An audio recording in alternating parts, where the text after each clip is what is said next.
Israel's president warned on Sunday that the country faced a constitutional crisis over a contested plan to rein in the judiciary. President Isaac Herzog said, quote, "I am now focused on two critical roles that I believe I bear as president at this hour: averting a historic constitutional crisis and stopping the continued rift within our nation."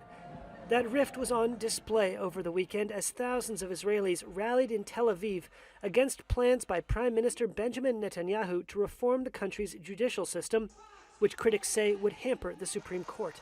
We came here to fight for the democracy, and we would like to say that the current coalition in Israel would like to change the regime to make us like a dark regime in the world, and we will not accept it and will fight for this democracy.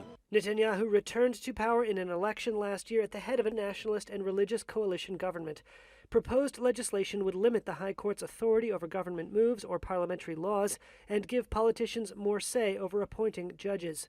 I'm here because I think that it's important that there should be checks and balances in a democracy. And I'm concerned that the so-called reform that they're trying to pass is undermining the checks and balances in the Israeli democracy. Opponents of the reforms include the Supreme Court Chief Justice and the country's Attorney General. And the proposed changes come as Netanyahu is on trial for corruption on charges he denies. President Herzog, whose post lacks executive powers, said he was working non-stop with the relevant parties to promote dialogue. In remarks at his weekly cabinet meeting, Netanyahu made no mention of Herzog's overture, but he dismissed criticism that the proposed reforms were anti-democratic. He said, quote, "Similar things have been said by right-wing and left-wing governments, and no one then thought about talking about an end to democracy.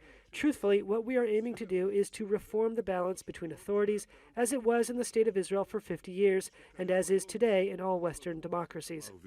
A survey published by the Israel Democracy Institute on Sunday noted a decline in public trust in the Supreme Court.